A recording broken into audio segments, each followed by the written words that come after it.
नेपाल सरकारले कालापानी, लिपुलेख, लिम्पिया, धुरा तथा तत्कालै भारतद्वारा हडपिएको नेपालको भूभाग सहितको पूर्ण नेपाली नक्सा सार्वजनिक गरेपछि हेपाह प्रवृत्ति भएको भारतले नेपाललाई चीनतर्फ ढल्कियो र यो सबै चीनको इसारामा गरेको हो भनेर भन्यो। म यस विषयमा के उत्तर दिन चाहन्छु भने, हे भारतीयहरू, तिमीहरू जस्तो होइन नेपाल कसैको गुलामी गर्ने र अर्काको सामानलाई आफ्नो फाइदा हुन्छ भने अर्काको सामग्री वा भूभागमाथि नजर गाड्ने। हामी स्वतन्त्र थियौँ, स्वतन्त्र छौँ र स्वतन्त्र रहनेछौँ। आखिर के चाहन्छ भारत नेपालसँग र के गरिरहेको छ नेपाललाई? भारतको आड र भरोसामा बाँचिरहेको देशको रूपमा भारतले नेपाललाई चित्रण गरिरहेको छ। भारतलाई लाग्छ कि उसलाई नेपालले ठुल्दाइको दर्जामा सधैँ राखिरहोस्। भारत चाहन्छ कि नेपाल सधैँ भारतको नियन्त्रणमा रहोस्। तर म यो सोध्न चाहन्छु कि नेपाल कहिलेदेखि भारतको नियन्त्रणमा रहेको थियो? नेपाल एक स्वतन्त्र देश हो जो कुनै देशको नियन्त्रणमा रहेको छैन र रहने पनि छैन। भारत अझ नेपालको परराष्ट्र मित्रता र सुरक्षा पनि आफै राख्न चाहन्छ। सिक्किमपछि कश्मीर निलेको भारतले नेपालमाथि सफा दृष्टि राख्छ भनेर कुनै पनि नेपालीले पत्याउँदैनन्। अझ नेपालको संविधान संशोधनको बेला भारतद्वारा गरिएको नाकाबन्दीले यसलाई अझ छर्लङ्ग पारिदिन्छ। र भारतले गरेको डिमोनेटाइजेसनको बेलामा नेपालमा भएको भारतीय पैसाको पनि अनदेखा गरेकाले नेपालमा ठुलो सङ्कट परेको थियो। जसकारण 100% साबित हुन जान्छ कि भारतले नेपालको अहिले पनि भलो चाहँदैन। नेपालीलाई हेप्नेदेखि नेपालको 1 इन्च भूभागको लागि पनि कुकुरले हड्डी देखेपछि चुहाउने र्याल जसरी नै र्याल चुहाउने भारतको पुरानो नीति नै हो भन्ने तथ्यले प्रमाणित गरेको छ।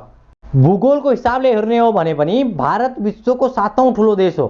तर शरीर ठुलो मात्र भएर के गर्ने? चित्त भने भुस्याहा कुकुरको भन्दा पनि सानो भएपछि आफ्नै परिवारको कुनै पनि छिमेकीलाई सुख र चैनसँग बस्न नदिने भारतका केही ठुला बुद्धिजीवीहरू, नाइकेहरू भन्ने गर्छन् कि नेपाल त भारतको आशा र भरोसामा सहयोगमा बाँचिरहेको पालिएको छ। तर तथ्य र प्रमाणले यसलाई भाषणमा मात्र सीमित राखेको छ। नेपाललाई भारतको कुनै पनि नीतिद्वारा फाइदा भएकै छैन। भारतले नेपालीलाई जति सहयोग गर्छ त्यसको 10 गुणा कुनै न कुनै अन्य शीर्षकमा वसुलेर लैजान्छ। विगत 5 वर्षमा भारतले नेपालको 35 खर्ब भन्दा बढी पैसा लगेको छ, जबकि यही अवधिमा नेपालले 5 खर्बको मात्र भारतमा निर्यात गरेको छ। भारतीय नागरिक र टिभी च्यानलहरूमा उत्तौलो पारामा चिच्याउँदै भन्ने गर्छन् कि नेपालका 60 लाख भन्दा बढी जनशक्तिलाई भारतले रोजगार दिएको छ। तर तथ्य सङ्कलन गरी आँकडा मापन गर्ने हो भने भारतीयहरूले सबैभन्दा बढी कमाउने देशहरूमध्ये नेपाल पनि एक हो। भारतका लागि क्यानाडा भन्दा पनि बढी मालदार देश हो नेपाल, जहाँबाट उसका लाखौं जनताले रोजगारी पाएका छन्। भिख माग्ने भिखारीदेखि लिएर फलफुल बेच्ने व्यापारीसम्म र बाल काट्ने हजामसम्म पनि भारतीयहरूले रोजगारी पाएका छन्। यस्तै अन्य धेरै ठाउँमा पनि भारतीयहरूले नेपालमा रोजगारी पाएका छन्। यदि नेपालले ती भारतीयहरूलाई भगाइदिने हो, लखेडिदिने हो भने लाखौं भारतीयको घरमा चुलो समेत बल्न पाउँदैन। यस्ता सत्य र तथ्य कुरालाई भारतीय मिडियाले लुकाउँछ। भारतीय मिडियाले सत्य समाचार होइन, भारतमा प्रदूषण फैलाउने काम गरिरहेको छ। यस्तै नेपाली भूमिलाई बिना तथ्य र प्रमाणको आधारमा उत्ताउलो पाराले चिच्याउँदै टिभीमा कराउँछन् कि यो भूभाग हाम्रो हो, तर तथ्य र प्रमाणका कुरा कहिल्यै गर्दैनन्। प्रेसलाई विश्वभर नै राज्यको चौथो अङ्गको रूपमा मानिन्छ, जसले कहिल्यै गलत कुरामा कसैको साथ दिँदैन। तर भारतको प्रसङ्ग गर्ने हो भने ठिक उल्टो पाइन्छ, जसकारण उनलाई विश्वभर नै बदनाम हुन परेको छ।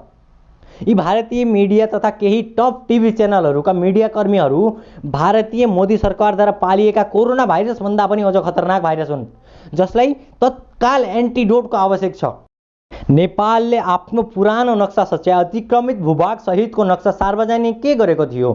भारतीय मिडियाकर्मीहरू नेपाली सेनासँग आफ्नो सेनाको युद्ध गराउन तम्सियो। सायद यस्ता मिडियाकर्मीहरू सत्य तथ्य समाचारको बारेमा होइन, टिभी च्यानलको टिआरपीको बारेमा पढेर आएको हुनुपर्छ, जसलाई थाहा छैन कहाँ खाने हो र कहाँ दिशा गर्ने हो भन्ने बारे। यिनीहरू जहाँ दिशा गर्छन् त्यहीँ खान्छन्। हे भारतीय मिडियाकर्मीहरू, अझै पनि तिम्रो त्यो गुमेको इज्जत फिर्ता ल्याउन चाहन्छौ भने नेपाली मिडियाकर्मीहरूबाट ट्युसन लिएर जाऊ, आफ्नो गुमेको इज्जत फिर्ता ल्याउने प्रयास गर। हामी भने भारतलाई आफ्ना वीर जवान उसको सीमा सुरक्षाका लागि शहीद हुनका लागि दिने र भारतले यसको बदलामा हाम्रो सीमा मेची हाम्रा जवानको छातीमा गोली हान्ने। कैलालीका गोविन्द गौतम मोरङका महादीप शाह जस्ता धेरै नेपाली जवानलाई गोली हानेको छ भारतले। यस्तै भारतको चुसाहा, हेपाहा, मिचाहा र नेपालको भलो नचाहने प्रवृत्तिका कारण अब नेपालले भारतलाई खुलेर स्पष्टसँग भन्न सक्नुपर्छ, तिम्रो सहयोगले नेपाललाई पुग्यो हो, अगर तिम्रो सहयोग चाहिँदैन हामीलाई। आजसम्मको सहयोगका लागि धन्यवाद। अबदेखि यस्तो दुःख हामी तिमीलाई दिँदैनौँ। भारतको सहयोग नलिई नेपालले विशुद्ध व्यापारमा ध्यान दिनु नीति नेपाली सरकारले लिनुपर्छ। भारतबाट भित्र्याइने सम्पूर्ण खाद्य सामग्रीको उत्पादन नेपालमै हुनुपर्छ। भारतीयहरूले नेपालमा आई खोसेका ती नेपाली रोजगारीहरूलाई पनि नेपालीले नै पाउनुपर्छ। कचरा उठाउनेदेखि फलफुल बेच्ने र कपाल काट्ने जस्ता रोजगारीले पनि नेपालको वार्षिक 3 खर्ब बजेट भारतमा लैजान्छ। के यस्ता कार्यहरू हामी गर्न सक्दैनौँ? हामी जति परनिर्भर हुन्छौँ त्यति नै विदेशीको थिचोमिचो सहनुपर्छ। अरूको दान अनुदानले देशको विकास हुने भए त 5 दशकसम्म पनि देशको हालत जिउको तिउँ हुने थिएन। यदि यही समयमा हामी सबै एकजुट भएनौँ भने हाम्रो अस्तित्व नै मेटिन पनि सक्छ।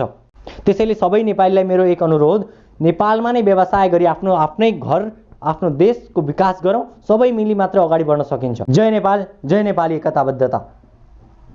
यस्तै अन्य खालका भिडियोहरूको साथ तपाईँको शरीरमा अलौकिक शक्ति प्रदान गर्न म फेरि उपस्थित हुने छु।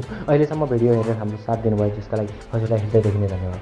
हाम्रो साथ र हौसलाका लागि हाम्रो च्यानल सब्सक्राइब गर्नुहोला। साथमा यदि यो भिडियो तपाईँलाई मन परेको छ भने सेयर पनि गर्न सक्नुहुन्छ। जस्तो लाग्छ त्यस्तै कमेन्टमा प्रतिक्रिया दिन नभुल्नुहोला। धन्यवाद।